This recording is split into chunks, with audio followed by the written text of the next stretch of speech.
Civil ড্রেসে নেশাগ্রস্ত অবস্থায় সে মাদ্রাসার সামনে তাকে ডিস্টার্ব করে, তাহলে সেই বাচ্চাগুলো তো ভয় পাবে। 10 তারিখে রাত তখন 11:30 বাজে আমাকে আমার এক বন্ধু ফোন করলো যে পুলিশ পিসি পার্টি মদ খেয়ে এসে আহ, মাদ্রাসার সামনে পেলাম ফরম দেবে বলে এসছে। একজনকে বলা হচ্ছে যে তোমাদের অফিসারকে তোমরা ডাকো, যে এত রাত্রে কোনো আইন আছে যে উদাহরণভাবে তোমরা আসবে, এসে রাত্রিবেলা ফর্ম দেবে, সেই ফর্মে না কোনো থানার স্ট্যাম্প আছে, না কোনো অফিসারের সই আছে, কিচ্ছু নেই। অথচ তারা এরকমভাবে রাত্রিবেলা এসে, এটা একটা ডিস্টার্ব। 10টা 50 দেবে, তার জন্য যেমন সারা জীবন দেবে থাকতে আমি থাকবো। আপনি যদি এনকাউন্টার করেও দেন তাও আমি শহীদ হতে রাজি আছি, কিন্তু আমি যেটা সঠিক সেটাই বলছি।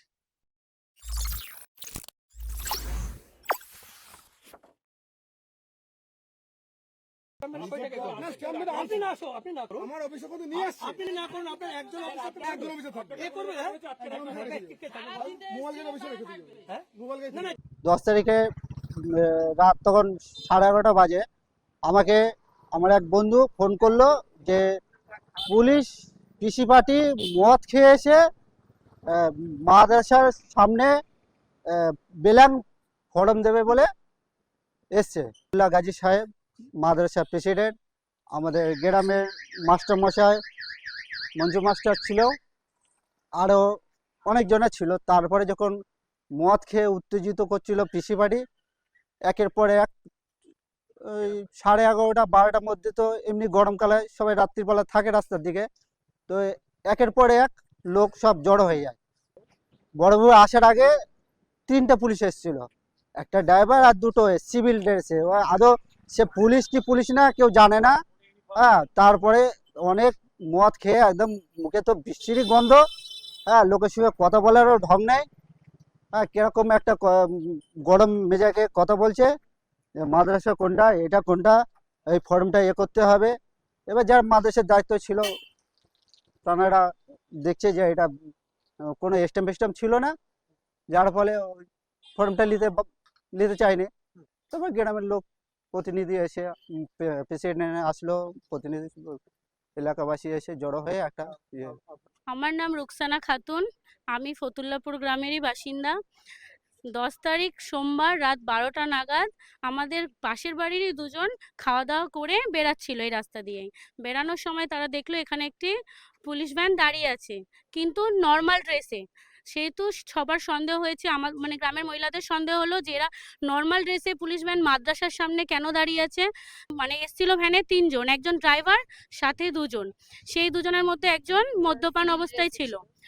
তিনি যখন দেখেন গ্রামের লোক ভিড় করতে শুরু করেছে, তিনি সেখান থেকে পালিয়ে যায়। তারপর ওখানে যে একজন ড্রাইভার আর আরেকজন যে ব্যক্তি ছিল তাকে গ্রামের লোকরা ঘেরাও করে রেখে দেয়। আটকে শুধু একটাই প্রশ্ন করা হয়, তাকে একটা চেয়ারও দেওয়া হয় যে আপনি বসে কথা বলুন। এত রাতে নর্মাল ড্রেসে উনি নিজেকে পুলিশ দাবি করেছিলেন, যে উনি পিসি পুলিশ। যাই হোক, তো তিনি পুলিশ দাবি করেছেন যে আমি গ্রামের সমস্ত মসজিদের ফর্ম দিতে এসেছি। তো আমাদের গ্রামের সবাই বলতে চাইছিল যে রাত 12টা নাগাদ নর্মাল ড্রেস পরে আবার মদ্যপান অবস্থায় কিসের ফর্ম দিতে এসছেন যায়। তাহলে এটা আশা করি সবাই জানে যে মসজিদ কেউ থাকে না রাতে।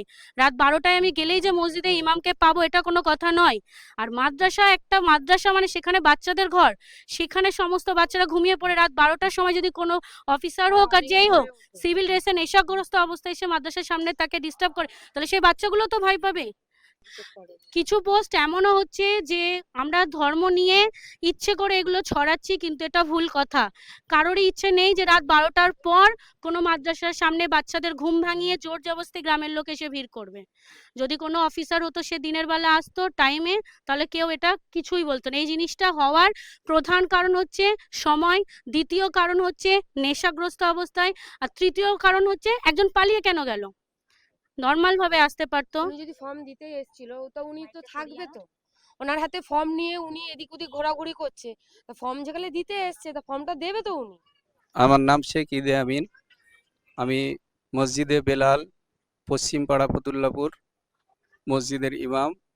তারপরে থানা থেকে বলার পরে প্রায় রাত 12টার পর থেকে পরপর ওখান থেকে অফিসাররা আসেন, এসে কিছু এখানে কথা হয়। হওয়ার পরে ওনারা স্ট্যাম্প বা সই ওনারা করবেন না, ওরকমই দিয়ে যাবেন।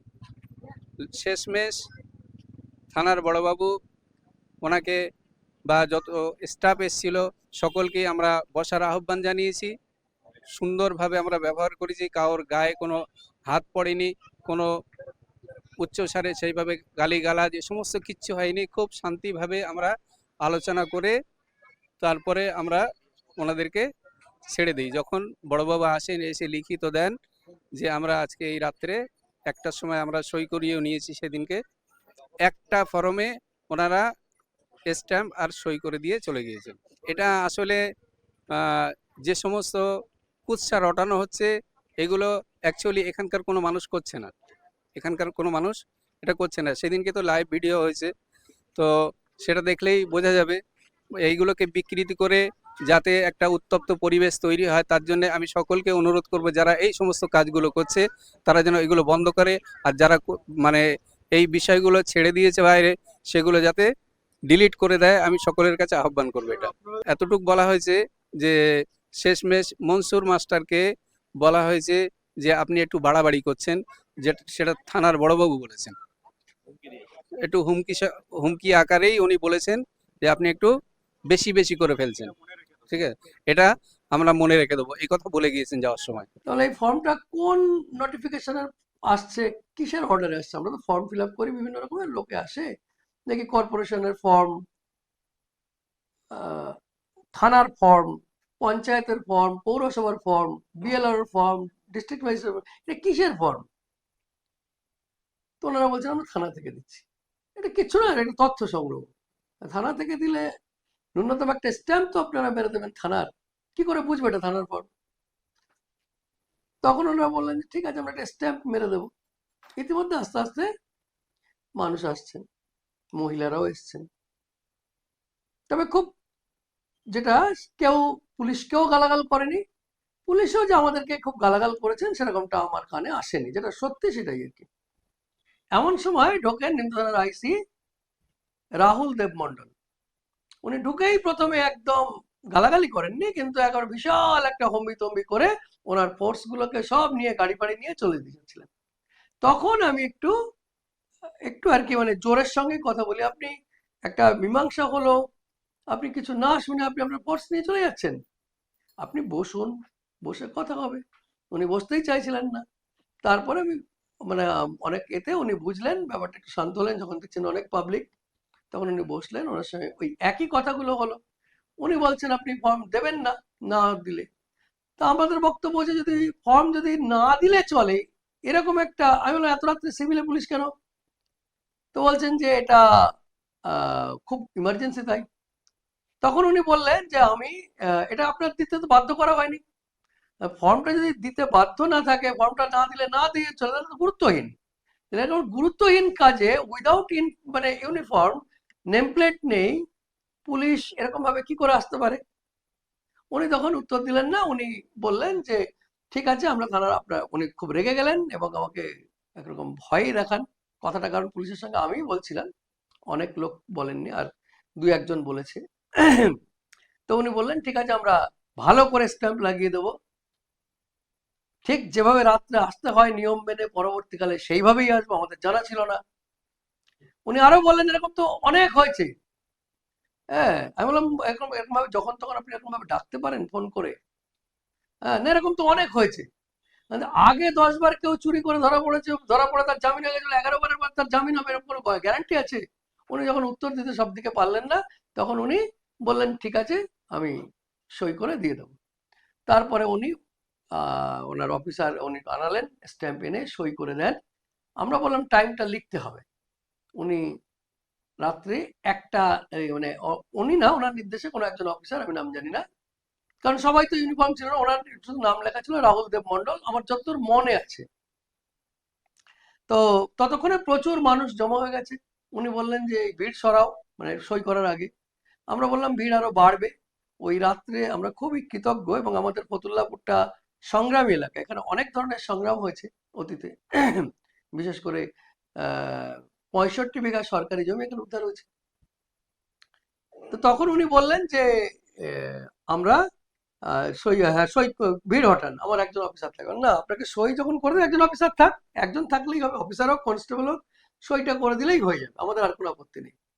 তো যাক, উনি আসলেন, ওনার স্ট্যাম্প এলো, অফিসার গিয়ে নিয়ে এলো, লিখে সই করলেন। উনি লিখলেন যে রাত 1টা, ওয়ান আওয়ার, উনি না, উনি যিনি অফিসার, আমি বললাম 1 আওয়ার তো লিখলে হবে না, আপনাকে লিখতে হবে 1 AM। এবার উনি মানে রণমূর্তি আর কি, যে 1 AM কেন, 1 আওয়ার বলতে, তাহলে না 1 আওয়ার বলতে ওরকম বোঝায় না, আপনি 1 AM লিখুন। AM-টা উনি লিখলেন। তখন উনি বললেন যে এটা বাধ্য করছেন। আমরা বাধ্য তো আমরা করিনি, আপনি যখন বলছেন যে ফর্ম দেওয়া লিগাল, আপনাকে স্ট্যাম্প আপনি থানার থেকে দিচ্ছেন, তাহলে আপনার থানার স্ট্যাম্প দিতে হবে। ফর্ম দেওয়া যদি লিগাল হয়, তাহলে আপনার টাইমের সঙ্গে আপনার সম্পর্ক কি আছে? যখন তখন পাবলিকই বলে, এটা আমি বলিনি, পাবলিকই বলছে। এবং উনি লেখার পরে বলেন যে আমি কিন্তু এটা আপনাকে চিরকাল মনে রাখবো। আপনি খুব বাড়াবাড়ি করলেন, এতটা না করলেও হতো, AM-টা কেন লেখালেন আপনি? কারণ আপনি দিচ্ছেন যে টাইমে, সেই টাইমে তো আপনাকে লিখতেই হবে। পরে দেখলাম, আমাদেরও অতটা খেয়াল ছিল না, যে রাত্রি প্রায় 12টা গড়িয়ে তখন তো 1টা চলে গেছে, তো 10 তারিখ থেকে 11 তারিখ হয়ে গেছে, কিন্তু পুলিশ ওটা 10 তারিখ লিখেছে। কিন্তু 10 তারিখ লিখুক আর 11 তারিখ লিখুক, AM-টা AM-ই, এবং সেটা ওই 10 তারিখ 11 তারিখের মাঝখানে হয়েছে। পুলিশকে সেদিন বলেছি, যখন পুলিশ ওটা বলে, যে আপনি আমাকে 10টা ফলস কেস দেবেন, কারণ পুলিশ অতীতে এরকম করে আর কি, বা করেছে এরকম জানি, আমাকেও একসময় ফলস কেস দিয়েছিল। তো আপনি 10টা ফলস কেস দেবেন, তার জন্য যদি আমাকে সারা জীবন জেলে থাকতে আমি থাকবো। আপনি যদি এনকাউন্টার করেও দেন, তাও আমি শহীদ হতে রাজি আছি, কিন্তু আমি যেটা সঠিক সেটাই বলছি। আমি অন্যায়ের প্রতিবাদের পর থেকে আমি সরবো না, এটা পুলিশকেই আমি জানিয়ে দিয়েছি, এবং ভয় পাওয়ার কোনো প্রশ্নই আসে না। এবং প্রত্যেকটা জায়গায় আমিও চাই যে এরকম সাহসের সঙ্গে রুখে দাঁড়াতে হবে। মৃত্যু তো প্রত্যেকের একদিন হবে।